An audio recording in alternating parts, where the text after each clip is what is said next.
as a feather, stiff as a board. Light as a feather, stiff as a board. Light as a feather, stiff as a board.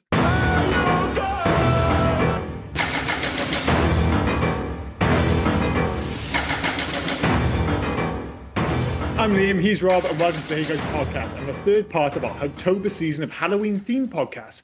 After covering the 80s with The Gate and the noughties with Constantine, we now move on to the 90s as we look back at goth girl favourite 1996's The Craft.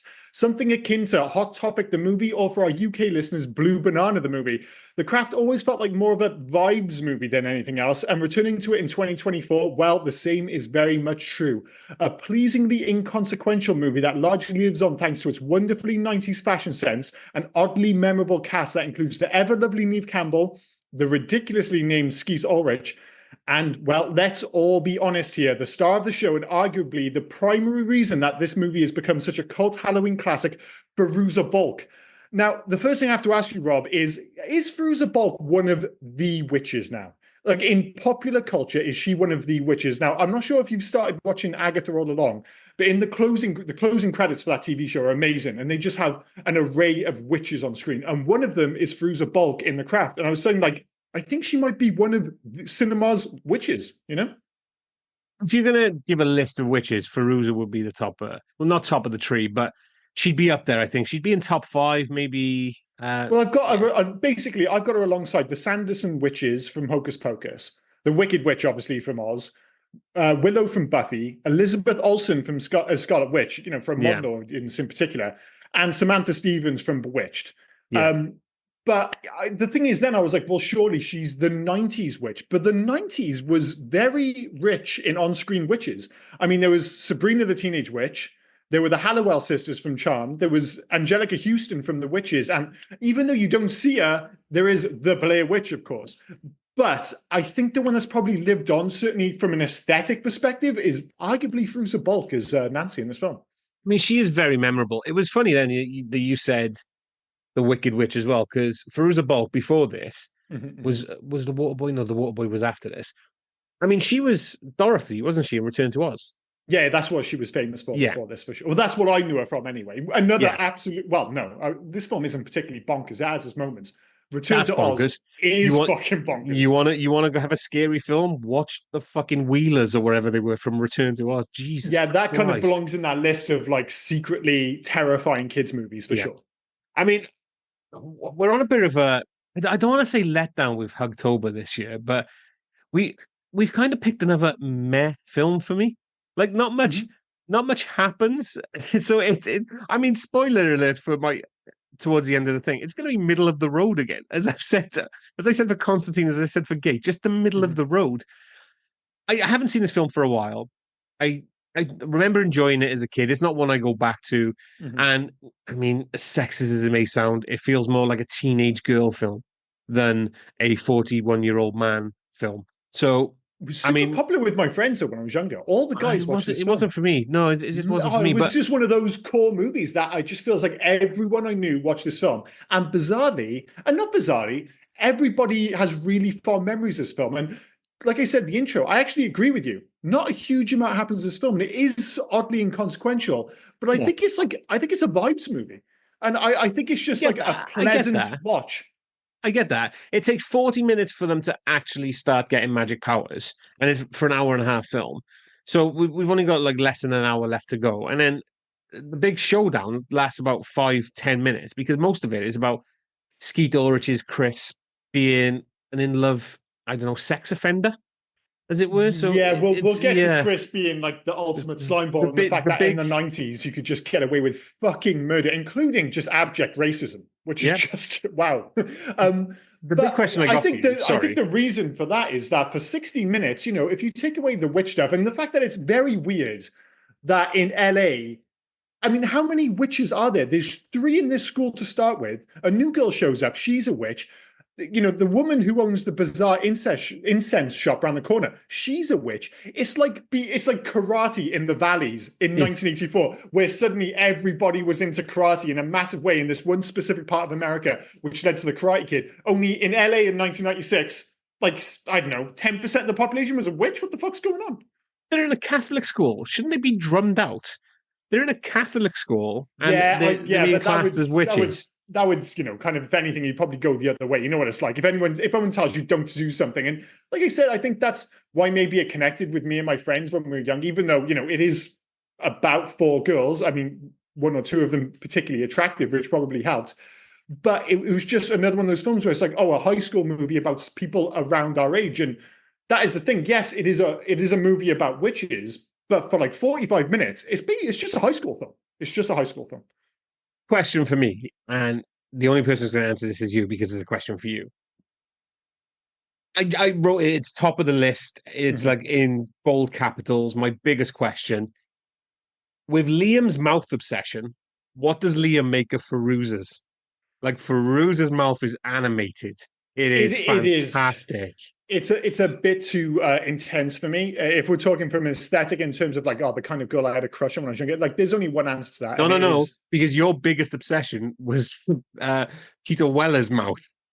Well, he had a lovely mouth, but yeah, but that's the thing. Her mouth, to an extent, kind of makes the character, and it all comes back to the smile. I mean, I got to be honest with you, Sarah. Like, I get it. You're a new girl. You're showing up in a new high school. Blah blah blah.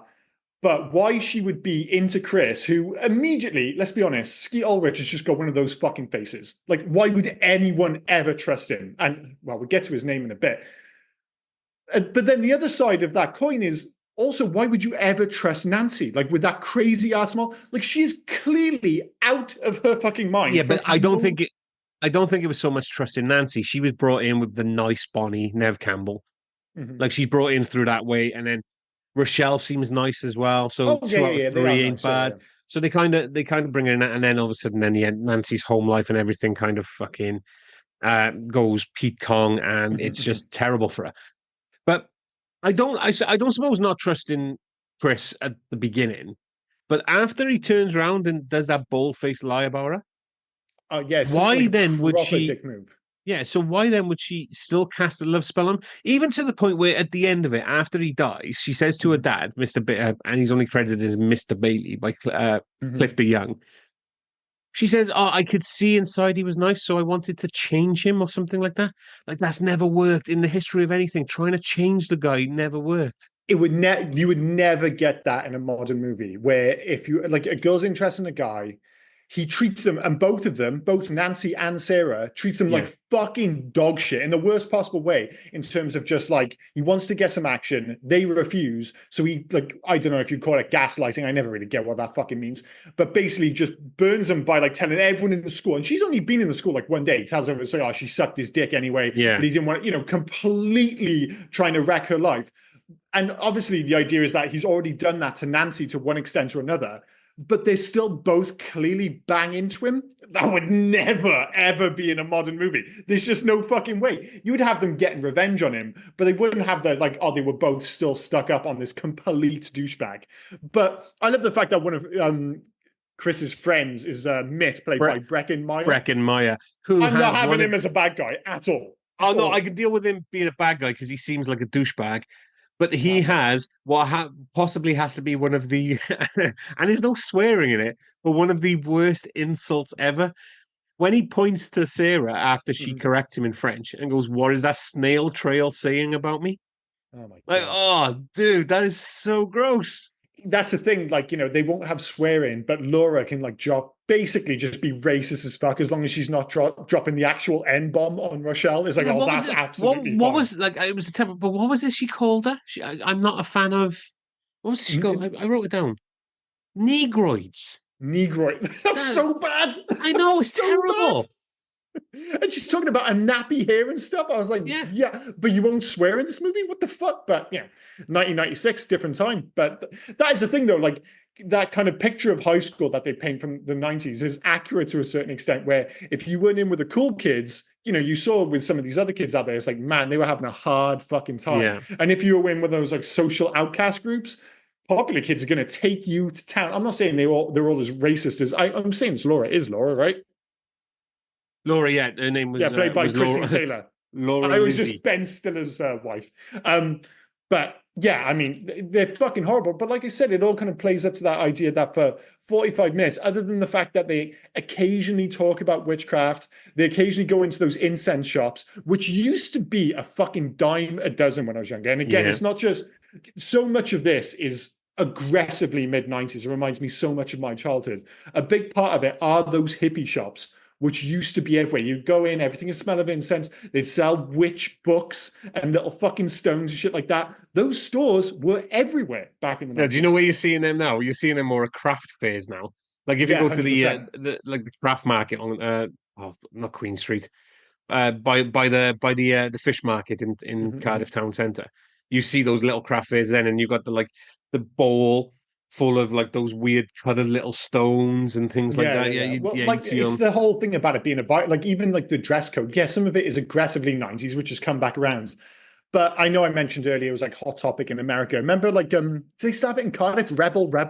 Like Rebel, yeah. everything kind of reminded me, like it felt like it came out of that store. Every prop, everything that was attached to the four girls came from fucking Rebel. That's what So I I thought didn't to I me. didn't write Rebel down because you've gone the other way, but I did write that Nancy probably shopped at Blue Banana Oh, before Blue she Banana. went Great shout. before she went to Rebel, as you said now, because Jesus Christ, you walk in Blue Banana and just that is basically the Nancy kit out store, isn't it? Just It everything from really is. they are going back as well. Chris, yeah, fucking asshole. Mhm. But what one of the best things to, it's terrible, but the bitches of Eastwick. That Well, was a good thing. fucking hell, that was a good shout. Like, So, but I wonder if Chris, or let's be clear, Skeet, ends up playing because obviously for two of them, you know, in the same year they do this and they do Scream Scream, with him yeah. and Eve Campbell, and they play to a certain extent relatively similar characters. Certainly, that you know, within an archetype, you know, their characters go in different directions. But basically, what I'm saying is Chris or Skeet Ulrich plays a dickhead in both, ultimately. Yeah. I mean, saying he plays a dickhead in Scream is a bit of an understatement, considering he turns out to be a mass murderer. But I wonder if it's because he's just got that face where he looks like a bellend. I actually think Breckin Meyer doesn't look like enough of a dick. So when he's throwing out his snail trail burns, and maybe it's just because he was such a nice guy and like Clueless. I was and, waiting for you to say Clueless, but Road they Trip. they've just dragged him from Clueless, and He looks that's exactly the same. because it was all filmed around about the same time. So they've all the only one that actually had a major change was Robin Tunney as Yes. sorry, what was her name? Sarah. Sarah. Because she came straight from a film we've done on this podcast, Empire Records. Yeah. So she's actually come to this. So she's wearing a wig the entire time because she actually shaved her head for Empire Records. And I until I read the facts, I fucking wouldn't have put that down. Well, that was the thing. I hadn't made that connection, even though, you know, I know she had done that film before. We've done it on the podcast, blah, blah, blah. But when I was watching this film, I was just like, why does her hair look so fucking weird? Her hair just looks weird. And it's because it was a wig. So Yeah. I actually thought it looked strange. I still didn't make that connection to think it was a wig until I, you know, started looking up some facts. So the But, reason why I probably was all right with it, like not looking like a wig to me, is because when you see Christine's wig at the party at the end, which clearly just looks like she stole from a mannequin, that Yeah, really it's not great. synthetic blonde. Like, do you think her parents could have afforded to get her a better wig? I guess it And may be a short notice, I that suppose. was a bit thing as well, because and I like the fact they didn't give Bonnie and Rochelle a turning point. Like there was the point where they were unwilling to do and unwilling participants to do what Nancy wanted, but they liked power. But and although they ran away, they still weren't like they didn't have a turn of, oh, we're gonna go good again and we're gonna help Sarah. We're just gonna run away and then lose our powers. But for Rochelle, she sort of had a moment with Laura where Laura went up to her, but there was no like apology or anything, or if there was, it was cut from the film. So none of them had that turning point of we've gone too far. They were hinting at it, like when Rochelle saw Laura in the shower. He's hinting at, oh, maybe I've gone too far now. Why is her hair falling out? Blah blah. But even at that point, then all her friends come rushing in. So there's no, and then there's no Bonnie's redemption for either yeah. of them, and I actually that's one of my biggest issues with the film, and I think there must be a few additional scenes on the cutting room floor because all of a sudden towards the end, and again there is a hint that they're both kind of like scared of Nancy because obviously she's gone back and she has the power of Manon and all that jazz, which we'll get to in a bit. But wouldn't you be scared of him? You would, but I don't think they do enough because, as far as the film is concerned, for the most part, Rochelle and Bonnie are really nice people. And then all of a sudden, towards the end, they're more than happy to basically just completely terrorize Sarah in the meanest possible. They basically, for the last 20 minutes of this film, they inexplicably turn into complete bellends. And I'm just like, there's no justification for it at all. Unless, like you said, the justification is that they're scared of Nancy, but they don't do enough to justify it. It just feels like a switch is being flicked, and all of a sudden, the previously nice, or at least relatively likable, Bonnie and Rochelle just become dicks. I know part of it is Bonnie becomes more confident because her scars are gone, but I still don't think it justifies her being the complete twat that she is for the last 20 minutes. Yeah. With Bonnie as well, her scars are mainly on her back and over her shoulder. Why is she hiding her face? Mate, I don't know. And also, how does like most of the school not notice that she's an absolute smoke show? Like, she's still, sure, she's wearing like a fucking high jacket, but she still looks like Neve Campbell in 1996. Yeah. And everyone's like, suddenly she takes her top off and was like, don't get me wrong, when she walks into the classroom and she takes her jacket off. Yeah, with her confidence. I mean, she's so hot. Like, but she oozes confidence at that point. And yeah, she is smoking. As you said, she's a smoke show. But she is beforehand. All she's got to do is tie her hair back up. You know, and then, all right, but then it probably gets to the point then where she lets a boy in or whatever, and then he says, oh, you should have seen this Quasimodo-looking fucking thing. That's it. Yeah, but I still don't understand why she hid her face. Was it you? I mean, you went to this fucking Quasimodo thing. It's like, God damn, bro. Mate, after what Chris and Mitt and who was the other guy, Trey, that's something they would say. It is absolutely something they would say. I mean, let's be honest, the kids in this school are fucking dickheads. Yeah.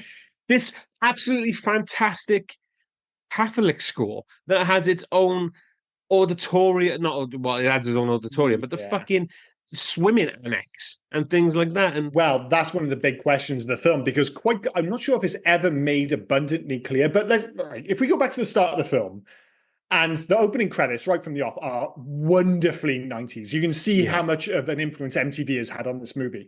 And then the whole house in the rain when Sarah shows up in LA, which you rarely get rainy LA, which is kind of cool, but it totally looks like an REM video for Losing My Religion. You're like, all right, we are in the 90s. Yeah. But beyond that, what you notice is, well, Sarah's parents must be rich as fuck to have this house in LA. So I'm under the understanding that they're all going to a private school, because it looks like a fucking private school. The question is, if they're going to a private school, how the fuck is Nancy getting in there with her, let's be honest, clownishly fucked up home life? Like, they go entirely, as soon as she works in, her mum's doing a fucking screaming and shouting, her stepdad clearly wants to fuck her, and then she goes into a bedroom which has a leak onto her face. I'm like, fucking give me a break. I was like, yeah, we get it. Her home life isn't fantastic. And more importantly, who the fuck is paying for her to go to this really lavish private Catholic school? It's bizarre. It doesn't make any sense. Stepdad, did you recognize the stepdad? Nope. Janitor from Breakfast Club. Oh, good shout. Yep. And when he passes away, he leaves them 125,000. I think it was 125,000. $175,000. Okay, $175,000. How much? Like, in 2024, that's not getting you that apartment now, or I don't even think it was getting you that in 96. That's what I'm saying. I've got that down. The first question is, Daddy Dickhead, as I call him, doesn't seem the kind to have a solid life insurance policy in place, but we'll let that go. Yeah, was that something that Manon did? Manon went, oh, you've got the power, so I'll give you a life insurance policy for him as well. Well, if Manon was having any sense, he would have put a bit more money down on that policy, because like you say, 175,000, while not to be sniffed at, especially in 1996, I don't think it's buying you what is apparently a penthouse apartment in central LA, where Mummy Dia is just going out and buying wherever the fuck she wants. Custom-made jukeboxes. They're going to be broke inside of a fucking wicked... They were broke. She had the jukebox and she had that weird settee. That was all that was in our apartment. The rest of it was bare as fuck. Well, on Busters, I suppose, she's just buying cigarettes, man. Just buying burners all the time. But yeah, 175,000, you're not suddenly living in central LA. Like, I guess you could, like, if I guess the idea is maybe she's not the sharpest tool in the box. If she wanted to go rent a flat in central LA and buy a jukebox, 175,000 is going to do that. But it's not going to fucking last for long. No, and she hasn't got a job, is she? Let's be fucking honest. There's no way she's got a job. Did you recognize as well, while we're talking about, did you recognize this person? The bus driver. The one who said there's a lot of weirdos out there. And Nancy goes, Mister, we are the freaks, or whatever it is. It didn't jump at me, no. He was Miguel from Tremors. Oh, good shout. Yeah. How did I know that? I should have got that one. Loved it. When they were going on their super 90s day trip, I've mentioned the 90s a few times, but you can't escape with this film. When they go on that 90s day trip out into the forest just to cut about, they really are dressed in like the kind of, if you were dressing up for 1996, if you took like 4 girls and you were just like, oh, go as 1996 as fancy dress, they would go dress as those 4 for sure. Yeah. It's unbelievable. But the other thing that like kind of jumps at me is how much Robin Tunney, who plays Sarah in this film, I actually quite like, because she was in End of Days with Arnold Schwarzenegger, another film I really like. We are going to do that film. I've been, yeah. I'm a fan of that film. How much does she remind you of Ella Purnell? Just look every time I see her. She's just Ella Purnell with normal eyes. That's all she is. I wouldn't have put that together, but now you say that, yeah, Robin Tunney and Ella Purnell. The thing is, I can't escape it, because on every single bus, because I live on a flat where when I look out the window, I'm constantly seeing the top of buses, because my street's quite a busy one, and her new show, Sweet Pea, is being advertised on seemingly every single bus. So when I'm sitting there at my laptop working at the window, Ella Purnell is going past me fucking 20 times a day, and I'm just like, she just looks like Robin Tunney, just with bigger eyes. But sorry, bit of a random one there. But you're all right. I'd be fucking waylaying this podcast with, do you remember this guy? Do you remember this guy? So we're okay. Yeah. I'll let you have Sweet Pea. One of the things that did jump out to me when we're rewatching this was when Bonnie was going to the doctors to get her scars done. Yeah. How much did the doctor totally underplay the procedure? Everyone just seemed to be like, oh, yeah, well, you'll go in, we'll do the little procedure. It might sting a little bit. And then she goes into the scariest looking doctor's office you will ever fucking see. And what to memory seemed like a 14-foot long needle stabbing in the back. And I'm just like, Jesus Christ, look, there could have been more of a warning here. And there's even they going, don't move. Like, this is going at least an inch or 2 inside her. And don't move. And nothing for the pain. No. We're just going to stab you in the back. Just stay put. This is the tattoo. We're at the doctor's office, for fuck's sake. What is that procedure? Are they injecting something into her to give a new skin underneath? And I think it might be made up. Oh, it is definitely made up. But when the doctor goes, it worked. Like, all she's doing is using some gauze to scrape off the old layer of skin. You mean like the dry glue you used to have in like high school when you used to dry your finger? The PPA glue. It totally looked like somebody just put PPA glue on her back. And then she's saying it worked. Wouldn't you question it? This has never happened before. They've had what could only be one appointment. This is the one example. Yeah. Well, for one, it looks like Fiona Bruce doing the procedure bizarrely, and she looks as shocked as anyone. Like, whoa, it fucking worked. Who saw that coming? Jesus Christ. Yeah, it's a strange old sequence, that's for sure. It's funny as well. Aside from, I can understand Nancy wanting power because she doesn't want to have the life she's got anymore. And yes, she abused it. I totally get that. But the others then, Bonnie's, you can totally get as well. Bonnie is wishing for, Actually, as I talk myself into it now, because I can totally understand Rochelle's as well. Rochelle doesn't. I was wondering where you're going. I was like, Rochelle's getting it rough. So again, I've already said the only one I don't get for her magic power spell is fucking Sarah. Yeah, Sarah's is terrible. She's obviously been dragged into the group late in the day, and she's just like, well, I kind of fancy a bit of that cock, despite the fact that he's a complete bellend. So Sarah, who's supposed to be the level-headed one, is clearly the biggest idiot of the bunch. And she's supposed to be like the star of the film. We've talked, like, don't get me wrong, Veruza Balk is clearly become the star of the film subsequently. When you think of this film, you think of her. But the actual star of the film, the one you're supposed to empathize with, who's supposed to be kind of almost a stand-in for, I guess, you, me, anyone watching this film, is her. She's the one who goes on the journey, but she's the one who has like the worst reason by a country mile to introduce Manon, who was made up for this film, by the way. Manon's not a real thing. I know the devil isn't blah, blah, blah, but you know what I mean? Manon isn't in anything else. It was just created for this film. I actually thought Manon was a really cool idea, that, that concept of it comes, it's like you said, they say in the film, it's not the devil, it's not God, it's fundamentally what you bring to the party. Yeah. So if you're a good person, you'll get good powers. If you're an asshole like Nancy, you become, crazy ass Nancy. And surely they must have all seen the writing on the wall where I want all the powers of Manon. You're like, do we think if Nancy gets all the powers in the world, it's going to be Something's good? going to be wrong here. Yeah, Yeah, I and loved it then as well. sorry, Karen. I was saying no, so I was just saying I was saying about their spells, and I was going into a pure confidence. All their spells were shit. And then as I'm talking myself into it, I'm going, well, no, actually, no, I can understand why she's doing this. I can understand why she's doing this. So, but yeah, like you said, Nancy is fucking insane. So even Manon must be going, do I really want to give her these powers? Like, so I mean, because it turns out at the end he's unhappy with her. So he's given her these powers to say, oh, take my power, but be good with it. Nancy abuses that power. Where at the end, Sarah turns around and goes, "Oh yeah, he's not happy with you, yeah. So I'm just going to bind you to this shit." And Nancy's turn. I know I'm jumping to the end. When Sarah starts binding Nancy, which doesn't work at all. Doesn't work at all. Not the both times. Yeah, but she hasn't finished the second one. That's because Nancy. Oh, we'll give her that. Yeah. Yeah, Nancy flips on a switch.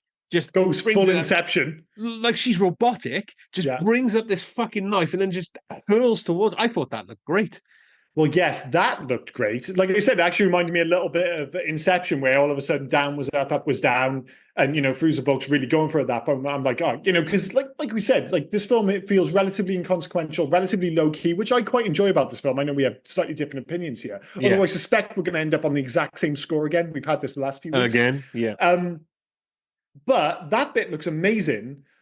But then the whole bit where she comes out of the wall where she's like disappeared, Sarah this is now, then reappears, looks a bit naff. And it is weird actually, because in 1996, the special effects in this movie felt like a big deal. It was one of the reasons it was relatively famous. When Sarah turns her hair a different color, when Fairuza suddenly becomes Sarah, when she does the whole snake hands thing, all the stuff that made it special or made it stand out in 1996 in terms of special effects, those are the worst bits of the film.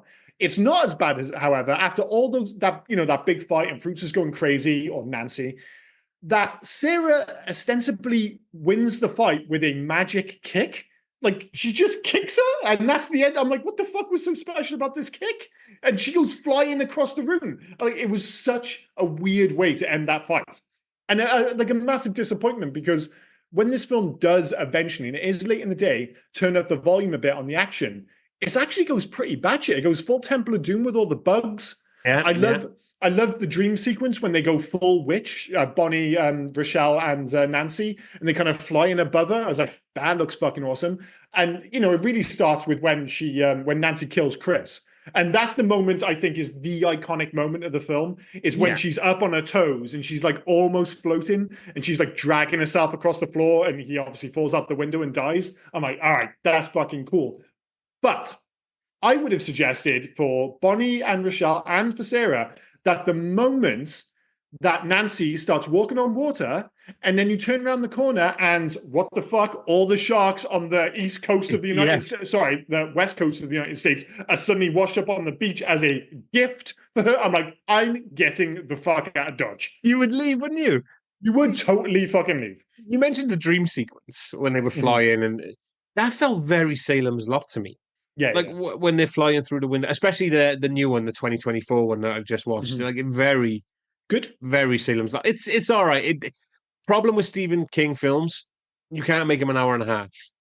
There is a 3-hour cut that they cut down. There's a 3 hours director's cut somewhere, but there's like max probably. It. Kubrick was onto something. See, he knew. He's like, listen, we've got to make this different for the screen, but too many people are just beholden to Stephen King. They try and force it all onto the screen. We both love Stephen King, but there's a reason so many of his books don't work on the screen. Is because it's just too much. Fucking too much. It's way too much, and you can't have it as like I said, a 90-minute film. It just doesn't work. So you need. They did write in the 90s. They didn't have the technology in the 90s, but they did a bunch of those miniseries. Then they did it. Tommy Knockers, The Stand. So, but I mean, if you get a chance, watch it. It's decent. Dead Zone, yeah. They did. It's decent. Okay. Another question. I'm going to go back to the film now. I'm totally flip flopping here. What happened to the stepmother? I don't know. They moved in. The house was leaking. They talked about putting curtains up. All of a sudden, then no stepmother. It's a good point. Like she's not in the rest of the film. Cliff the Young appears every now and then, like he takes her to school and then he says it's not your fault that Chris died, blah blah blah, yada yada, and then he just disappeared. And then it's only him at the end. Then when they're packing the car back up, Well, there's Where not the even fuck did any the real stepmother go? questions about like Chris. When Chris falls out the window and dies, you feel like, she was the last one there. There would have been a bigger investigation, but everyone just seems to just get the fuck on with their lives. I'm It's going to assume that was a glamour. I'm going to assume they maybe we'll glamoured the put it cops. down as Yeah. well. Yeah. Speaking of glamours, there's no explaining the spooky temple hidden behind the weak and billowy curtain in the easy to access part of the fucking incense store. It's like she's got this big store. There is, you could so easily, like, if anything, the curtain at the back is screaming, have a look behind. We've talked before Yeah. about VHS stores back in the 80s where they had like the little bullshit curtains and fucking, you can see right through them, be like, well, that's where the porn is. It was like one of those curtains where it's like, no, please have a look. And she's just got this ancient temple in the back. And do we ever find out who this fucking ancient witch is who owns an incense store? No. There are so many unresolved points to this film. But again, because I think of it as being a positive, the fact that it all feels relatively inconsequential, while we are bringing it up for our podcast where we are purposefully picking nits in the film, you just don't give a shit when you're watching it. You're just like, No. oh, this is just fun and silly. And it is a fun and silly film. But does any of it really matter? No. And when I was watching it, it's one of those films you can easily drift in and out of, in, again, not an unpleasant way. I can see why it's so popular because, again, I think it comes down to the vibe, the look, everything associated with it. But the film itself is, let's be honest, it's totally whatever. The Wiccan or the owner of the incest store who's got the hidden temple again. The incest store. Incense. Oh, I thought you said incest store. No, you heard that. I'm sorry. My you. apologies. My apologies. But I recognized her from something else as well. She was Earl Bassett, Fred Ward's love interest in Tremors 2. Oh, I mean, we're going down the fucking from the rabbit hole same now with year. Rob. From the same year, 96. Like she did Tremors 2 first, and then she went on to do The Craft. Not quite The Craft and Scream, but for a lot of people, the Tremors 2. Oh, I was going to say, is Tremors 2 don't slag actually Tremors any good? 2 off unless you've watched it. It's I haven't seen it. Great. Whoa, Like, sell that. Great. No, it is great. Tremors and Tremors 2, great. Mhm. Like Tremors, obviously better, but Tremors 2 is great because Fred Ward is fantastic in it. But then it starts to have a problem when you get to Tremors. Was it 3 to 9? 9. I think it's 9. It's either 8 or 9. I think 8 was called A Cold Day in Hell. How many have you seen? All of them. No. I was going to say get fucked, and I was like, no. This is like you earlier when you suddenly had the Rochelle moment. I'm having the Rob moment. I'm like, no. That checks. Of course, he's seen all 9. Of course, And I've seen the the TV show. Of course, you've seen the TV show. Great. But I bet you haven't seen The Craft Legacy though. That doesn't seem like a Rob film. No, I haven't. No, and I won't be watching that. Just to be clear. No, not at all. But I do know that. So I do know the spoiler for that. So I am going to spoil it. So sorry, you can skip this part. We're not going to watch it, so I'm okay with spoiling this. It's fine. I don't know everything, but I know Nancy's in it. Mm-hmm. Yeah, Again, just at the end. And it turns out, because it was a question I was going to have for this. So at the end of this film, Nancy goes into a mental asylum. Mm-hmm. At the end of The Craft 2, or Legacy, or Reboot, or whatever The Craft Legacy is called. Yeah. It's literally a legacy sequel called The Craft Legacy. Yeah. It's a bit on the nose, but sure thing. So the hero teenager finds out she's adopted and her mother is in an insane asylum. Go to the insane asylum. It's Nancy. Of course, yeah. How does Nancy have a daughter if she's in the insane asylum? God, she's a freak. Let's be honest. She's I bet you she is right up a lot of people's alley. Like I'm more of a Neve Campbell guy, always was. But I bet you for a lot of dudes, like crazy ass fucking Nancy, they'd be down to fuck. But she's locked in an insane asylum, so it's got to be an orderly. It's got to be an orderly. It's got to be an orderly. Or maybe she has like day release or something like that. Like, let's be clear, she is one of those girls who could get fucked as quickly as she wants to. She's just got one of those looks and be like, you see her and be like, man, I bet you she is a hell. Like, she'd be too much woman for me. Like, there's that Angelina Jolie-ness about him. Obviously, Angelina Jolie's a more beautiful woman, but that kind of craziness where you're like, oh man, I bet you it'd be a hell of a time with her, but I'm just not sure if I'm in that division, to be honest. It might be a little bit too intense. But yeah, I'm willing to believe that if Nancy wanted to have sex at some point, she could find a way. And she's still a witch, I assume. Oh no, she lost her powers. Her powers. Well, her powers were bound. Like at the end of it, she did find her powers. Yeah. So I assume in the Legacy, I know you haven't seen it, but surely they do the light as a feather, stiff as a board, because that's arguably the most famous sequence from this film. I think when a lot of people think of this film, they think of the light as a feather, stiff as a board, and maybe that's like the unofficial theme of our October season of Halloween podcast is levitation after we had it in the gate last week. Yeah. But so I remember again in 1996, that was a thing we used to do at parties. Like you put your fingers under somebody and lift them up, and it was surprisingly effective. It always felt like it was easier than it should be if you put your fingers under somebody and you had like 3 or 4 people lifting them. You're like, fuck, we actually can lift them. Yeah. Obviously, she's actually floating in this. That's different. Yeah, we did put our fingers under somebody, like Nancy said, but I don't think there was any levitation happening at a party. No, there wasn't any levitation, but it was one of those cool, like I remember everyone doing it because it was like when you did it at like a house party or something, I think it was just always the surprise, like, oh, this is easier than we thought, and we're all fucking stupid before the inside. I don't think anyone thought it was actually magic, but it was a cool thing, in inverted commas, to do at parties. But I'm not sure if it was because of this film or this film was in reaction to the trend. I'm not even sure if there's a trend, but I just remember doing that shit in the 90s. But then we always had spooky kids. Like one of my friends, Curly, or Gareth Peterson, I guess we'll give him his full name. He was one, like one of those, out. Oh, 100%. He would like you had to have that one kid who like believed in ghosts and would be like the ringleader for everyone else. So we went to Roath Park Primary School. And if you look at a list of like most famous haunted schools in the UK, Roath Park Primary School is like right up there because of the Green Lady. So he would like get all the guys into the toilet and try and evoke the Green Lady. We'd all just fucking go along about it. It was like somewhere between like The Exorcist and Candyman, saying his name fucking 5 times, where we're all like spin around, touch the ground, black magic. Are we going to evoke the Green Lady? And we're like 11 or 12. So everyone would go in and it'd be like funny, but half the kids there would be absolutely shitting themselves. Oh, yeah, we had all that. Was absolutely the ringleader when it came to this. We had all that. Like you said, Candyman, Bloody Mary, Beetlejuice, like all of them. They all sound like drinks now, don't they? Yeah. The Green Lady, Bloody Mary. Yeah. Beetlejuice is just like, what? Did you order a round of cocktails? That's what it fucking sounds like. The Candyman. To come back, Willy Wonka shows up. Like, oh fucking, I don't know. You call Candyman and Willy Wonka shows up, I'd be more scared, I think, than if actual Tony Todd shows up. If it was fucking Willy, what's his name, from the Tim Burton one, like Jesus Christ, some kids are about to get Johnny Depp. Well, to be fair, but if Gene Wilder was quietly scary as well. But that was more over time. I don't think he was so immediately creepy straight away. He was more like disturbing. Whereas Johnny Depp's version, as soon as he starts talking, like, well, something's fucking amiss here. But speaking of, going back to the movie, as it were, beyond the light as a feather, stiff as a board, I think the other famous thing that came out of this movie was the power of 3 times 3.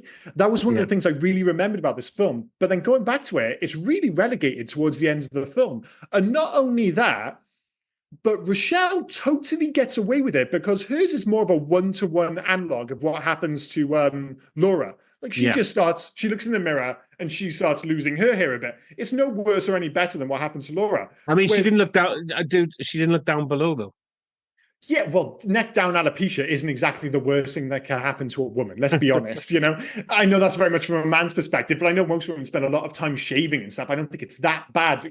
Well, compare it to fucking Bonnie. Well, let's be clear. Bonnie didn't hurt anyone. She was a bit of a dick afterwards, but, she was just clearing up her own scars. All of a sudden, she's got scars all over her face. I'm just saying the whole power of 3 times 3 is massively inconsistent, and Rochelle totally got away with it, and Bonnie was completely fucked over. But hey-ho. Where, in regards to the money as well, the Nancy and her mum had, like, obviously it goes to her mum. Where did the car come from as well? Because once you bought the apartment, the jukebox, the settee, that was Nancy's new car, wasn't it? I assume so. That's all the money. That's what it's. But they don't deal with it. I think they deal with it in really well in Next Friday. I'm not sure if you ever saw Next Friday. I've seen Next Friday. Yeah. When he goes to Day Day's house, and they've like the whole thing is he lives out in the suburbs because he won the lottery, and he's just like, we haven't got any more. He's like, we won the lottery. Yeah. It's like, well, we bought this house, I bought this car. And the money's all gone. And it's like, that's exactly what happens here. She buys a car. They didn't buy that apartment. They rented the apartment. She bought the fancy custom jukebox, which must cost a few thousand. Within a year or two, they're just like, I guess we're going back to the fucking leaky trailer park, I guess, and just hope for another rich idiot to die. It's poorly planned. A rich idiot. Some guy who's got some sort of life insurance that we never knew he had. What? Yeah, Hey, I'm not buying it. That's the silliest thing of the whole film. That absolute slime ball would have a really well thought out and really well paid. Like he would have been putting money into this life insurance they policy were for a number married. of years. They were married. How was it going to them? I have no idea. It again, of all the things which don't make sense in this film, of which there are numerous, that's the silliest one, I think. Before we move on, I want to Mhm. bring back a rare, well, I say rare occurrence, uh, a sometimes occurrence game that I like to play called the Known For. Okay. Because I'm looking at IMDb. I want you to guess Nev Campbell's Known For. Remember, there's 4 films. Well, Scream, obviously. Yeah. The Craft. No. Hmm. Oh, the one she did with Wild Things. Yes. Wild Things. Well done. Wild Things. Craft, Wild Things. It wouldn't be fucking that Tower Inferno film she did with The Rock, is it? No. Skyscraper. Skyscraper. Well, she was in Yeah. that, wasn't she? Yeah. You mean Legless Die Hard? Let's Die Hard. That film was so shit. If you want a reason as to why The Rock is not going to be fondly remembered as a movie star in the same way that fucking Arnie was or Sly was, it's because of films like Skyscraper. Those are the kind of bullshit wank movies he's making. That and Rampage. And then what was Arnie making at the same time? Fucking Running Man and Predator. Just slay it. Fuck, what else? I'm sorry, dude. I'll pull you out. Go right? for it. Go for it. Go for it. Scream, Wild Things, Scream 2, Scream 3. Oh, well, fucking how lazy is that? I mean, I could have just said all the Scream. I was trying to think of something. Although saying that, dude, I'm like, what else would you pick? But for Neve Campbell. So I am listening. I just need to shut my door because my kid's just come home and he's going to run in. So keep talking. Okay, yeah. I'm talking away, and I know you guys can't see. Obviously, he just wanders the fuck off. I'm like, well, what the fuck's going on? But yeah, Neve Campbell, like, she never quite had the career that maybe you would have expected. Because in 1996, she was red hot, and it wasn't just that; she was beloved by a certain, and myself very much included in this. She was an FHM regular. She was always in like the top 10, 20 of FHM's 100 Sexiest Women. That might sound a little bit antiquated now, but the FHM 100 Sexiest Women was a massive fucking deal in the 90s. Massive. And she was, she was one of the most popular ones. And one of my, like, when she walked into that classroom, and she's got the white t-shirt on, it like, oh my God, I think I just fell in love with her all over again. And I double checked, not only is she older than me for a start, and obviously when I was watching this, I was 14. She was 24 when she made this. Yeah, so you're good. This is a 90s high school movies. All the kids are between 25 and 30 years old, so it's absolutely fine. So we'll go from The Craft, right, 96. Mm-hmm. Then she did something called Love Child. Never heard of it. She did Scream, same year. So that's 3 films in 96. Mm-hmm. Then straight away, then Scream 2 in 97. Wild Things in 98. 54, never heard of it in 98. Mm-hmm. Hair Shirt in 98. The Lion King 2, Simba's Pride. She was Simba's missus. Then is that what she's listed at on IMDb? Simba's missus. Yeah. She did I remember watching this film a lot. Like I say, a lot more than once. 3 to Tango with Matthew Perry had this rare state of 90s films where he ended up hooking up with a really hot woman. Yeah. Because he did that fucking one with Salma Hayek as well. Which, that's so bizarre. That came up as like a random clip on Instagram a few days ago where Salma Hayek's in the kitchen cooking and listening to music, and he's just doing, I guess you would call it the pervy thing of just watching her. But if you saw 1998 Salma Hayek just dancing in the kitchen with the kind of top you'd expect Salma Hayek to be wearing, you're like, I would stand and fucking watch as well. So, you know, I'm not going to be too judgmental. But yeah, he had that period of kind of like Adam Sandler, although the Adam Sandler one makes sense because he basically like writes his own movies, or at least kind of like sets them all up. So he's just constantly in movies where he's married or has a love interest who's like several degrees hotter than him. Yeah. But yeah, Matthew Perry definitely had a phase of that. So I'm not going to keep saying the film, but you're right. To be fair, you wouldn't be able. She's had a lucrative career, obviously, thanks to Scream and stuff like that. Well, not that lucrative, apparently, because she didn't do the 6th one because they wouldn't pay her what she earned. She's coming back, though, isn't she, for the new one? She is coming back for the 7th one in 2026. Fucking hell. Crazy. Scream 5 and Scream 6 came out pretty much right together. Yeah, but there's been I bet you they had to rewrite it because of what happened with the lead actress and all, because it was all that fuss. So I think, and there was the writer's strike. So that's pushed a lot of things back. And I can imagine some of it would have just been contractual bullshit. But yeah, like when I think of Neve Campbell, what I think of is Wild Things and Scream and The Craft. Those are the three films. I'm amazed that The Craft hasn't made it onto that list. But I think, again, it comes back to our earlier point. As much as, I associate Neve Campbell with this film because I was totally in love with her in 1996. When people think of this film, they just think of Fairuza Balk. Like, she just blows everyone else off the screen. She's so fucking iconic and memorable in this film in the way that nobody else really is. And this isn't me being critical of anyone else in this film. She is just so magnetic and so mental and so kind of like you said, she has become one of popular culture's witches. Like, she's in that list. If you were listing 10 popular culture witches, she's making every fucking list, no doubt. And she's so pasty. She's incredibly pasty. Like, you're talking about PVA glue. She bathed in the stuff before she fucking filmed. Like, there's a scene where they're walking down the street before they go into the incense store. Mm-hmm. Thank you. And all three look tanned as hell. And then there's just her. It looks like a fucking goth albino. Like, it's very strange. Very strange. Before we move on as well, I was going to mention earlier, but I think our conversation went off in a different direction. Skeet Ulrich's real name isn't Skeet Ulrich. And I just want to bring that because his real name is Brian Ray Trout. He chose the name Skeet. Now, I just want to let that sink in for people. I assume it's something to do with Skeeter, that American, hey, Skeeter and all that jazz. If you type Skeet into Urban Dictionary, it says exactly what I thought it would. Ejaculation. Skeet means ejaculation. And he changed his name to Ejaculation. So congratulations. What the fuck was he thinking? I mean, to be fair, Brian Ray Trout does not sound like a movie star. That sounds like some sort of redneck that married his sister.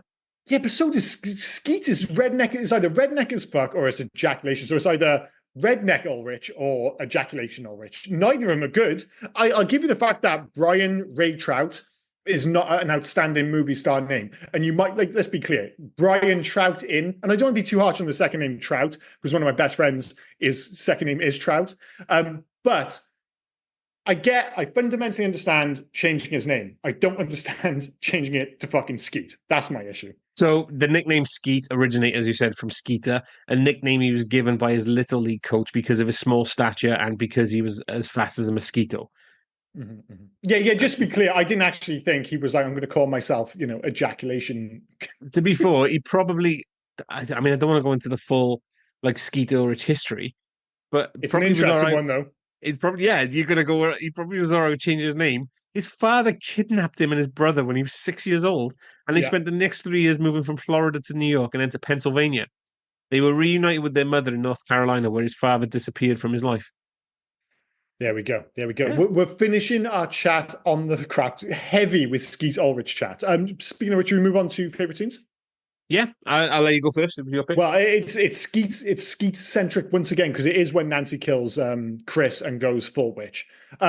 Shout out to the Light as a Feather sequence because that's super memorable. But when I was rewatching it, and that's the moment when the film really goes bananas, because up until then, like I said, in a pleasing way, it's all relatively low key, other than all the dead sharks on the beach in LA. Relatively low key, but when she goes full mental. And her hair's crazy because she's pulled it and she's kind of dragging her toes across the floor. I'm like, oh, okay, yeah, now she's gone full witch. And yeah, I think that is the iconic move of the film, certainly from my perspective anyway. It's a great scene. For me, it's the dream sequence where they're floating in and they've gone full goth and everything like that. And it just, as we said, there's some ropey effects in here. That effect looked great. Oh, yeah, because there was no CG. That was all physical. And the only thing you suggest is that when you do get those moments, arguably they could have started a little bit earlier. They could have turned up the kind of intensity maybe 15, 20 minutes earlier in this film, but it is what it is. I mean, I don't think you needed, 4 or 5 scenes of them in a circle chanting to Manon. I mean, you probably could have cut one of them off and moved it down a bit earlier, but I mean, making a change, spoiler for that, so. Yeah, well, that's the thing again, because they kind of push it all towards the end. Actually, I'll get to it in a minute because it's one of my hates. So loves cast, but especially Fairuza. I mean, I've already mentioned the fact that I love Neve Campbell back in 1996, but Fairuza Balk really does steal the show. There's no two ways about it. The fact that it's just so wonderfully 90s, the music, the tech, the fashion, the utter shithousery of kids. I'm not saying racism, misogyny, and abject trollness are good things, but it's almost like a bit of a throwback to go to a high school where just the kids are just fucking horror shows, and it's just seen as like, oh yeah, that's just what high school was like in the 90s. Like, yeah, damn. And number 3, I know we've kind of, picked it apart for this reason to a certain extent, but I like the fact that it remains relatively low key beyond, unless you're a shark on the LA coast. That, for 40 odd minutes, this does just feel like a high school film. I just wish maybe it was either 10 minutes longer or the shit had hit the fan maybe 10 minutes earlier. But those are my loves. Cast for me as well. I think they're great. All the four main I think are good. Mhm. Shout out to Nev Campbell, as you said, for the obvious reasons. I haven't said it. I haven't actually joined you, but I was a huge fan of Nev Campbell back in the day as well. But And still now, she's, I mean, oh she yeah, must be like 51. yeah. She's still an absolute smoke show. The effects up to a point, like I said, were good. I think they were really good, and I didn't really have much of a third one, except that it looked good. Like It's this is well, really we've weird not to say, but mentioned the it's director. filmed quite well. Yeah, Andrew So, Fleming yeah. directed this film, and you go back and rewatch it, and you get over like all the '90s aesthetic, and it actually starts concerning me. As I mentioned, those opening credits, you're like, oh, this is really fucking '90s. This could be a rough rewatch. But then you're like, no, this is a well shot movie, well made. So yeah, I totally understand that. In terms of hates, I mentioned earlier that Bonnie and Rochelle turned mean out of nowhere. I Yeah. mean, like I said, they might have been scared under the influence of Nancy, but they don't do enough on screen to justify it. So I didn't like that. Number two, the fact that anyone would trust Chris with that face, and the fact that the girls were all still into him, despite the fact that he's just the worst. He's not that fucking handsome. And number three, the fact that Nancy appears to go to a private school, despite the fact that her home life is clownishly fucked. It makes no sense. So those are my hates. For me, the doctor's procedure, because I don't understand how it worked or what the fuck it was meant to be doing. So It's rough as well. Yeah. Like it's a tough watch, that bit. Yep. The disappearing stepmother, just like didn't like the way she acted, or just didn't like her on screen, so they just cut her. It feels like she just absolutely I just think disappeared. I think this film should have been. I think there's like a 2 hour or 2 hour 10 minute version of this film where there's a bit more character development between Rochelle and Bonnie, and there's a bit of explanation as to where the stepmom goes. But Yeah. I guess we'll never see it. And as somebody that doesn't like anybody touching his wrists, the wrist slip thing was a little bit close to home. So weird, but I think it was because there's a lot of intense visuals. I went to see The Substance last week, and Bethan got freaked out because, I mean, there's a lot of reasons to get freaked out in that film, but she does like needles, and there are a lot of close-ups with needles going in things with a lot of sound, and it just reminded me, for some odd reason, of a girl when I was in college. You couldn't even rub your fingers along your wrist without her just freaking the fuck out. She just hated that. So I had an ex-girlfriend who knew I didn't like it, so if she wasn't happy with me, she would jam her thumbs into my wrists. Oh, that sounds lovely. Yeah, it wasn't fun. No. Yeah, hence ex-girlfriend. Yes. Any alternative titles for this film? Yep. There are. I'm just stalling because I've lost the tab. There it is. Go to the top. So Argentina, Young Witches. No. Sounds like a Disney Plus channel, like TV show. Right, you're going to tell me off now because we got a new one. A new country has just popped up. We've never had it before. But you're going to tell me off because I'm going to totally butcher the name. Not the first one. Bosnia and Herzegovina. Bosnia and Herzegovina, yeah. That's fine. Yeah. Dangerous Spells. That's okay. Yep. Canada, Black Magic. Isn't there already a film called Black Magic with Sandra Bullock and Nicole Kidman? Or am I making that Practical up? Magic. Practical Magic. That's it. That's it. And again, more 90s witches. Yeah. Denmark. Not as memorable, admittedly. Denmark, The Vicious Circle. Nope. Finland, The Witches Circle. It's fine. A bit too on the nose, though, I think. France, Dangerous Alliance. No, that sounds like a Steven Seagal film. Doesn't it? It totally does. If you told me that was a Steven Seagal film, I'd be like, if you asked me, have you seen Dangerous Alliance with Steven Seagal? I might have been like convinced enough to be like, maybe? Yeah. Where was I? France, Dangerous Alliance. Hungary, Enchantment. No. India, The Craft with a K. People went to this expecting to watch the American Cheese Company, I guess. I was going to say, so, yeah. Very, very strange. Lithuania, Witch Club. That's not too bad. Norway, The Craft, The Vicious Circle. That's too much. Poland, Witch School. No, no, Witches it's in not. It's witches. no. That sounds too much like Harry Potter. It's not a witch school. It's a school where there happens to be a few witches. A Portugal, surprisingly large number of witches, admittedly. Portugal, the spell. Okay. Russia, sorcery. Nope. Slovakia, witches guild. No, that sounds like they own like their own store. Maybe if the film was about the woman who owned the incense store, you could maybe call it that. Spain, young people and witches. No, terrible. Turkey, wizards club. Sounds like a sandwich. It really does. Oh God, I'm starving, man. Yeah, I'm hungry. Vietnam, school witch. That's another thing where I wouldn't question it. If Bethany like came in, she goes, "Do you want a wizard club?" I'm like, "Yes, yes, I do." There will be no follow questions. I'm just going to say yes. It's either a sandwich or a sex act. It is, and I'm saying both to either. I'm just going to roll the dice. I'm going to roll the dice on either and just be like, "Yeah, sure." I'm either going to get fed or fucked. Either way, I'm happy. Yeah. It's like the equivalent of like a BLT or a Cincinnati bow tie. It's one of those two, you know. Yeah. So a wizard's club. It's like, okay. What, Liam, you seem to be rushing off. Yeah, but as to where I'm going, I have no fucking idea. None of those titles are particularly fantastic. No, they're not the best. Any facts for this film? I mean, we already mentioned the Skeet Ulrich one, but and I've already mentioned specifically about the movie. I've already mentioned Robert Tunney wearing a wig. So while researching the craft, Fairuza Balk became familiar with Pan Pipe's magical marketplace in Hollywood, eventually buying the store and continuing to operate it until 2001, when she sold it to Jaime Darling and Vicky Adams, whom she had brought in as managers after her own purchase in 95. Mm-hmm. So she bought her own witch store. So yeah, she is a witch. She's so committed. Yeah. And it shows on screen, you know, she's done the work.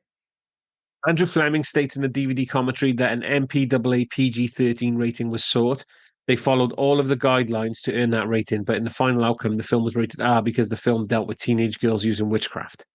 I mean, that's why it got... Not because Laura's dropping like the fucking racial bombs all over the place. But that's why it got an R. Not because of that, but not because as well you're showing people slit their own wrists. It's weird. This is the second, because we've done, this is our third movie for October season of Halloween podcast. And there was the same issue with Constantine, remember? Where they did a lot to try and get it as a PG-13, but it was just like vaguely religious shit, got them the R rating anyway. So it almost feels like a missed opportunity because they could have gone maybe a bit wilder with the visuals on this, but they went for the PG-13, didn't get anyway. So it ends up in a bit of a no man's land. One scene involved using over 3,000 snakes, including pythons, boas, water snakes, garter snakes, rat snakes, a 10-foot Amazon constrictor, and even rare albino snakes. Yeah, like that sequence at the end with all the bugs. You're like, this isn't CG. This is fucking real bugs, and there were clearly a lot of them. Like I said, full Temple of Doom. All of the teen actresses were in their 20s at the time of filming. Rachel True was almost 30 years old. Here's one. Rachel True didn't find out the Rochelle subplot had been changed until after she was cast. She was initially insecure about the racially charged bullying, but years later stated she felt it was important that the film included it. So I don't know what the original one was, but then a subplot became the bullying for the racial. I quite liked her story. I mean, I don't like racial bullying, but you know what I mean. Like you said, hers felt justifiable. Why they would ask for Manon for this help, like totally justifiable, except for Sarah. How did they she's the lead actress? How did they fuck that one up so bad? Robin Tunney was willing to be on camera with all the snakes, insects, and rats, but she was unable to do the brief bit where a rat falls on top of Sarah's head. A double is used for that shot, which is filmed from behind. No, fair enough. Rats are pretty gross. Nobody wants one on their head. There were plans to release a direct-to-DVD sequel focusing on Nancy. These plans were dropped for unknown reasons. Shame. Nancy-centric sequel. That might have been interesting. Yeah, totally. Yeah. Feels like the Undisputed sequels. Yes, I'm going I'm comparing this to Undisputed. Where Boyka becomes the lead after that. Scott Adkins and Yuri Boyka, he's the bad guy in Undisputed 2, and then all of a sudden, then it's just all about him. Yeah, but this isn't as bad as that because, I think coming out of this, even though she perhaps wasn't the star going into it, and I think she was second, although I think she's got bizarrely top billing at the front of the film, but second billing at the end of the film behind Sarah. So I'm just calling her Sarah, behind Robin Tunney. Yeah. But coming out of this film, she is the star of this film. She's the character everybody remembers. So if you made a sequel and it was starring largely, followed her life, you're like, yeah, absolutely made sense. Angelina Jolie and Alicia Silverstone were considered for the role of Sarah Bailey. I could see Angelina Jolie in the Nancy role. I'm not too Yeah, sure about the 100%. Sarah role. I quite like the idea of, and I'm don't get me wrong, Fraser absolutely knocks out of the park. We've said a Yeah. million times. But if you were going to replace her with anyone, you replace her with fucking Angelina Jolie. And if you want to replace, I mean, I loved Alicia Silverstone. She was one of my major crushes back in the 90s as well. So yeah, but I could totally see her in that role as well. Is she maybe a bit too pretty? Like, I know that's a weird thing to say because Sarah, Robin Tunney, is really pretty as well. But Alicia Silverstone's like super, super pretty. I think maybe that would be the issue of like, I don't know. Sometimes, but that was the thing in the 90s. Like you said, the whole, oh my God, like Bonnie, she's wearing a fucking jumper. What a fucking shit show. It's a little bit she's all that. So the 90s had that in them where they would just take like a totally smoking girl, put her in a ponytail and be like, oh, look, she looks bang average now. It's like, I don't think she does but sure, whatever you're going with. Two more for me, right? Because I was going to do one, but this one is, how can we consider the fact it's funny?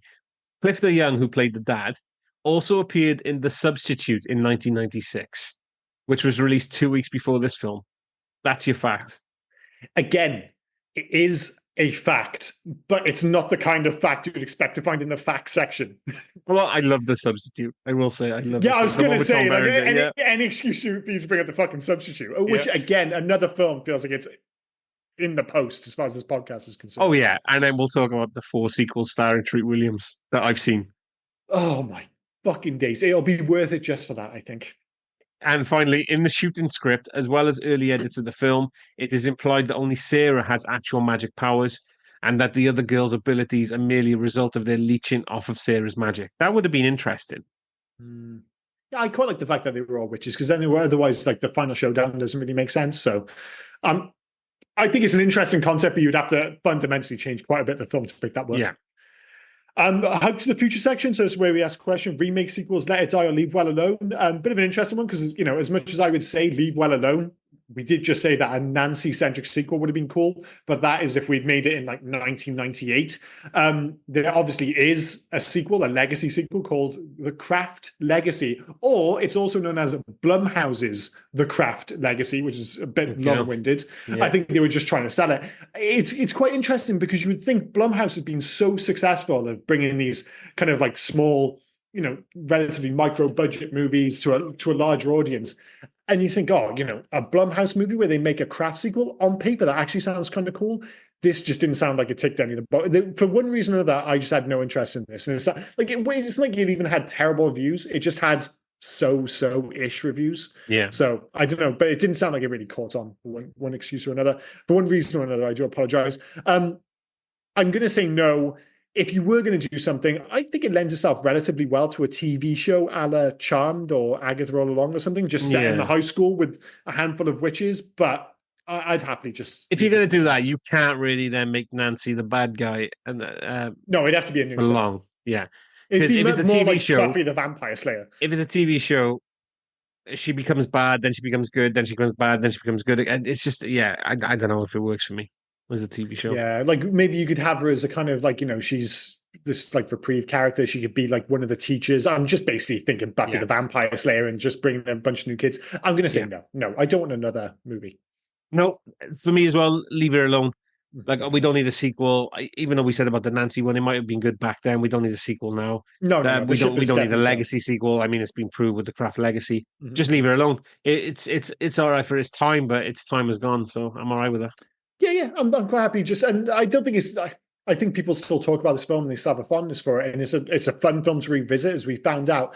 But yeah, we don't need any more of it. In terms of making a change, or if you could make one change to make this movie potentially better, for me, it is more explanation for Bonnie and Rochelle turning heel at the end of the film. There just isn't enough. They just suddenly become dicks, and it's just not well enough explained. So that's my major issue. That's what I'd change. So basically, it comes back to the whole fundamental thing of this film needed 10 more minutes towards the back end.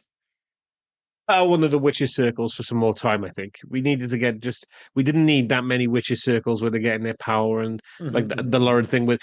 There was a lot in this film of them just stopping and talking, not stopping, but they're just huddled around it in somebody's bedroom. Just cutting about. Yeah. They're in a bedroom talking. They're in a fucking they're next to a fire talking. They're on a field talking.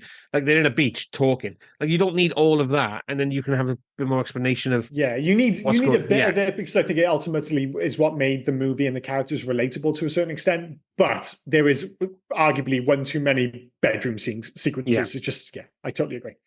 In terms of video games, unsurprisingly, there wasn't the Craft video game. If I was going to make one today, I'd go for Don't Nod Entertainment and the Life is Strange series. It's the correct answer. It's the correct because basically you keep with the episodic adventure game setup. You just make it more about managing school life, romance, and being a witch. You play as Sarah, but you have to deal with like Slimeball Chris and fucking Mental Nancy. Like Life is Strange isn't a million miles away from the Craft already. It's got supernatural elements. Yeah. It's set in high school. You just make it about the Craft. So it's an easy sell.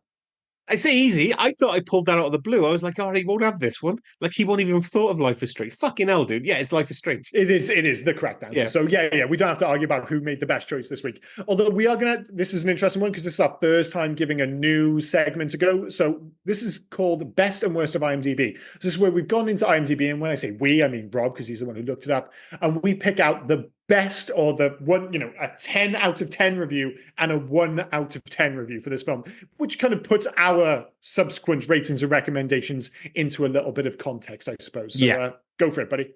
Yeah. So there were 293 reviews on IMDb, all ranging, like you said, from 10 to 1. So I'll start with a 10 first.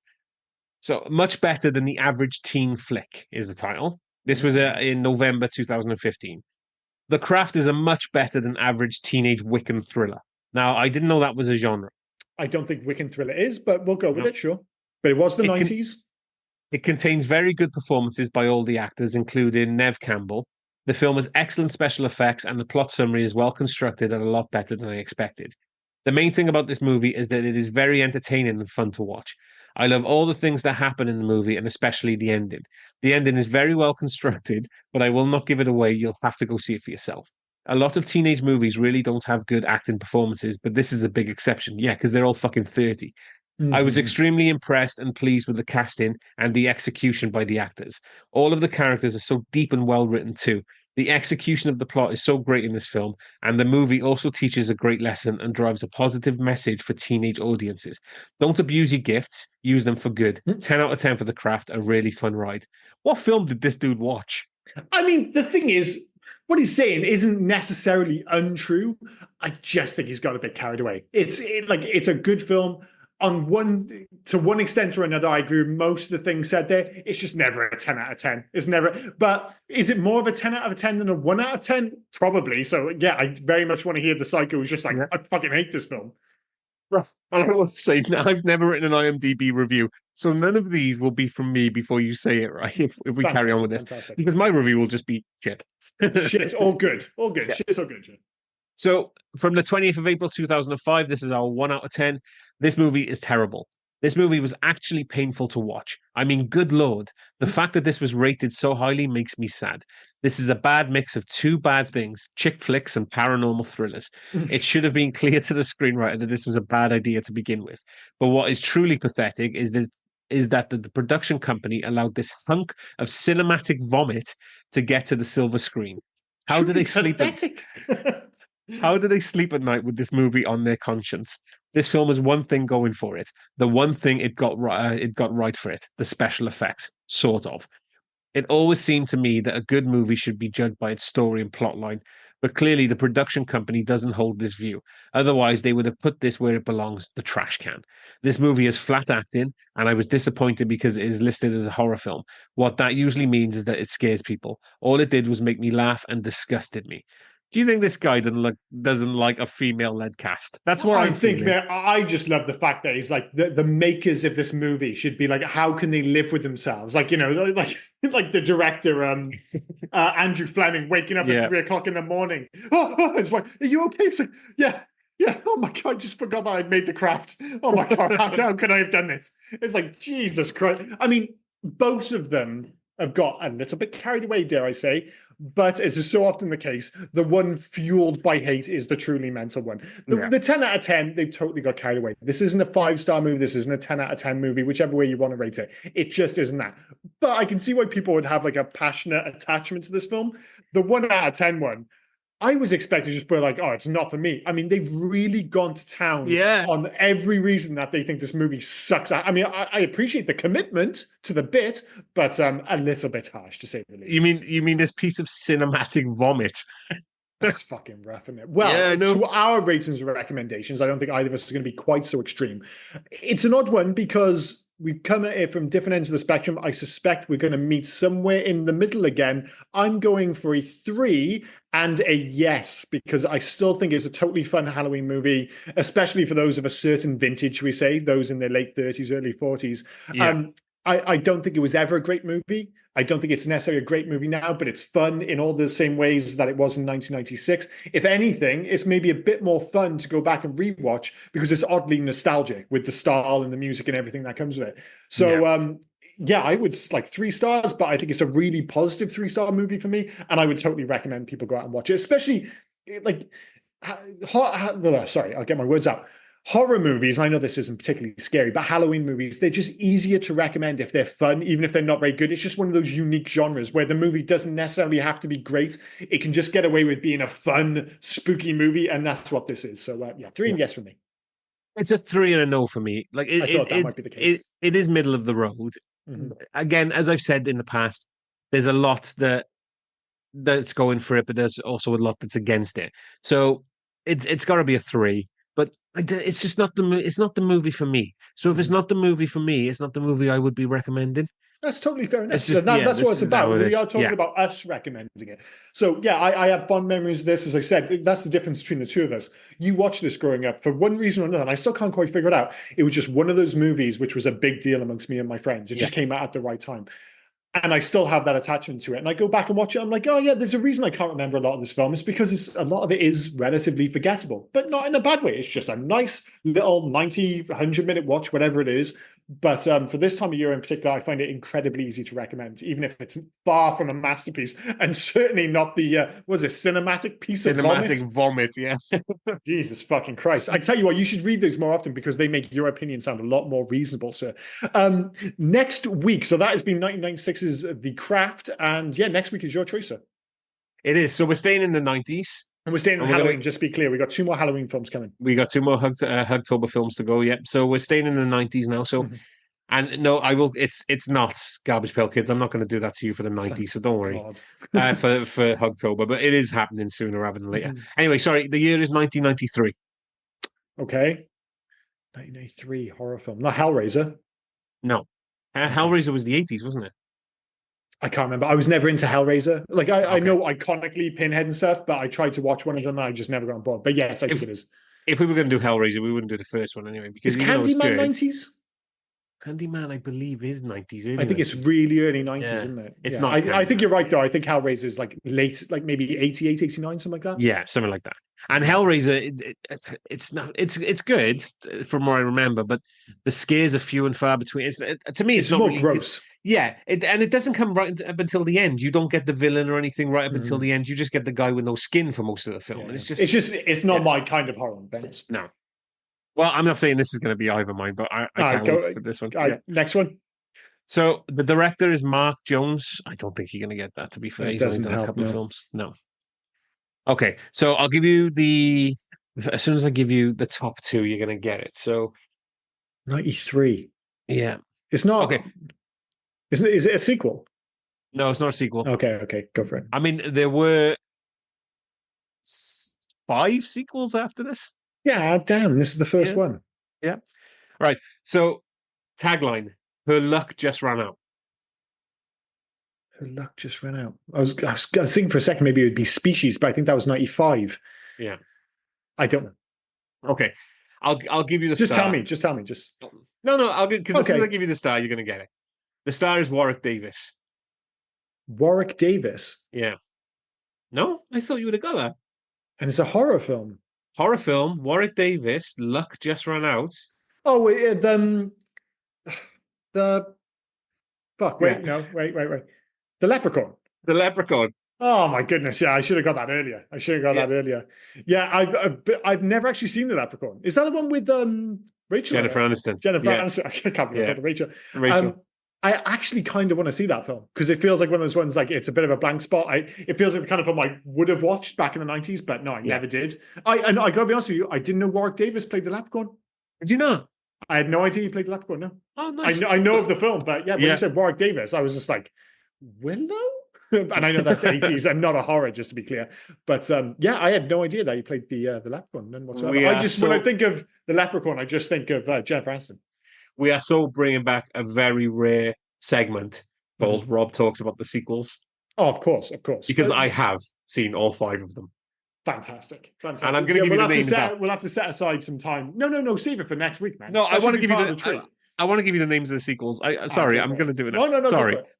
Leprechaun, well, actually, so Leprechaun 2, Leprechaun 3, Leprechaun 4 in Space. There's one called Leprechaun 4 in Space? Yep. Leprechaun in the Hood with Ice-T. With Ice-T. No. Okay, I'm actually really glad you're sharing these now. Leprechaun 6, Back to the Hood. There's 2 in the Hood? There's 2 in the Hood. He enjoyed the Hood so much he came back. If that's not convincing you to tune in next week to listen to the Leprechaun, I don't know what the fuck is, because I want to tune in next week just to hear you talk about the fucking Hood and the Hood 2, or the hell they're called. That is absolute. And just be clear, those 2, just either side of him going to fucking space. Yeah. So the sequels sound even more interesting than the films. I mean, that's the brilliant thing is, though, I'm going to watch the first one and go, man, I bet you those other films are crazy. I'm not going to watch them. I'm going to watch the trailers, and then I'm just going to hear you talk me through them. That's absolutely fine. You will be watching, because maybe next year, maybe whenever, we will definitely be doing the second one, because the second one is the better one for me. Better than the first film? Yeah. Okay, but I understand why. I won't do all 7. I won't bring all 6 to you. I won't do that to you. We're not doing it in the Hood or we will at least be doing Leprechaun and Leprechaun 2, or what was called in the UK for a while, One Wedding and Lots of Funerals. Is that what it was called? For a while, yes. I remember that title, but I didn't know it was associated with the Leprechaun. One Wedding and Lots of Funerals. Yeah. Well, we're already finding out so much. So, this has been the crap. Next week, The Leprechaun, the first in the 6 movies, did you say? 6 movies. I thought that was going to be the most shocking part, though, the fact that there were 6 movies in the Leprechaun franchise. I was not ready for those titles. I just simply wasn't. I've got the DVD box set. Fantastic. I just remembered. I was like, no, save them for next week. No, I'm going to send them. I was like, fucking hell, all right, go for it. Like, I can see why. You're like, no, I have to share these. I have to share them.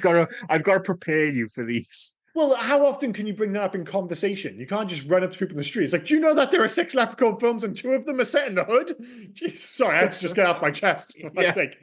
Okay, that's the end of that podcast. Any other business before we wrap this up? No, just the usual, mate. If anybody wants to get in touch with us, they can drop us a message. We are on YouTube now as well, so feel free to listen to our podcast on YouTube. You're still not going to see our smiling faces. Because a Hard Target, once again, just doing crazy numbers. So it's up to like what? 20, like 11, 12,000 or something? Yeah, I think it's 12 or 13,000 last time I looked at it. People are loving Hard Target. Yeah, for some odd reason, Hard Target's blowing up.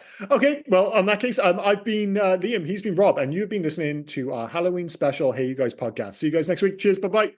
Cheers, guys. Bye now. Oh, and before I forget, where can folk reach us if they were so inclined to? Well, you can actually reach us on Hey You Guys 80s at Facebook, Instagram, and on Twitter. But if you want to send us a mail, do heyyouguys80s@gmail.com. Send us in your recommendations. Send us in your thoughts about any of the episodes. Just literally talk to us. We'll have a one-sided talk with you on the podcast. Yeah. We're nice folk. Get in touch. But no, cheers, guys. Bye-bye. Cheers, guys. Bye now.